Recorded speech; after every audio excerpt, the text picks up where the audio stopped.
So what's up? So OKC spanked the Minnesota Timberwolves in the first game of the Western Conference Finals, and SGA led the way. Now he didn't have a good shooting night, but he made up for it at the free throw line. And I know there are gonna be some people talking about, well, you get all those free throws. Well, if you're an MVP, you're on the perimeter and you attack, you get free throws. Are we gonna hold that against Allen Iverson? Are we gonna hold that against some of Kobe's exploits, some of Jordan's exploits, and Dwayne Wade? You know, and who is and SGA may not be compared to them per se, but if you attack the rim and you go like that, that's what you get the calls. So people can sit there and complain and moan. That's not why Minnesota lost the game. And Edwards didn't do nothing in the second half.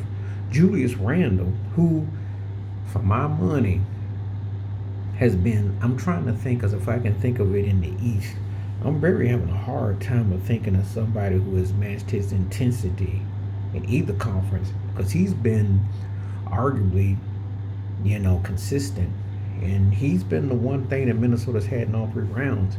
He's stepped it up a whole nother notch. The problem with the Timberwolves is they cry and moan and they're looking for bailouts. And Edwards is Cap Incorporated. He doesn't want to be the face of the league, but he wants all the attention. You see, you got to bring it. You talk all that game, you throwing the ball, you get mad, but you get mad. Once you throw that ball at Rudy Gobert, how about that two-piece that he put up from the board? You don't get enough out of your inside, and when you get beat in the back, you lose. And if you think about it, 3 straight playoff series is either game 1 or 2, you got smashed. Lakers tore you up in game 2 in the first round. Golden State tore you behind up in the first round. And in this game, you always had to have that one egg that y'all played. But see, you play against the wrong team, it can backfire. Now, I'm not saying that OKC is going to run the table, because OKC isn't the kind of team that just going to, unless, of course, you're a sorry excuse of a team. And right now, they're not playing anybody that I would say they could sweep. They're not that kind of team. But I'm going to tell you something. If they put you under pressure, and one thing about SGA, he doesn't even have to score or shoot well, but if he puts pressure on you, he's going to make the whistles blow. And I tell this all the time. You got to take the late, great George Foreman's approach. To beat a team that's great or what have you, you got to knock them out. You can't sit there and depend on the refs. How many times people sitting up there waiting for something to happen, especially when you're not bringing it? So I expect the Timberwolves to make adjustments. They have to get contributions from all. They got to remember how they got there. And they have to they can laugh and clown and do all those antics. You know good and well that OKC puts pressure on you, especially if they're driving to the perimeter. And there's no excuse for your offense to be inept. Okay? You're not going up against some elite defense that's just stopping you on the top.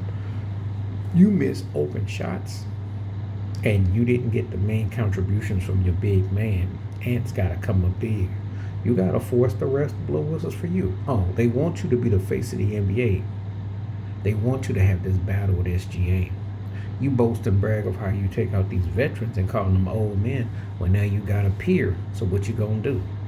You see, are you going to be content, or you going to go make a noise and make some stench? So you got to play ball, No, SGA ain't shooting worth, he ain't really shooting worth much. But to tell you something, he gonna get those calls because he knows how to drive.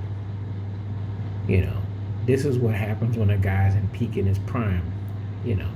And people love to sit there and blame it on the refs. Well, let's do that with the whole history, okay? Shall we? Because if you go back to the 80s, 90s, 00s, 11s, whoever was the best player going, or whoever was the dude, was going to the free throw line. That's just how it goes. But that does not mean that you succumb in the game. You still have to do your part. In Minnesota, you can make all the excuses you want. Frustration, fatigue. There's no conspiracy. You just didn't bring your game. So that's how I look at it. And that's game 1. And SGA is just doing what he's supposed to do. It ain't pretty, but he knows how to get to the hole. He stays aggressive. He drives. He goes. And sometimes you just can't stop what you can't catch. So we'll see how it turns out. It's only game 1. But OKC is up 1-0 so far. So we'll see what adjustments Minnesota has to make. I know one thing. And you need to go join Julius Randle, and not just at the post game for laughs and giggles, because He's on an island by himself. If you play like that, you win.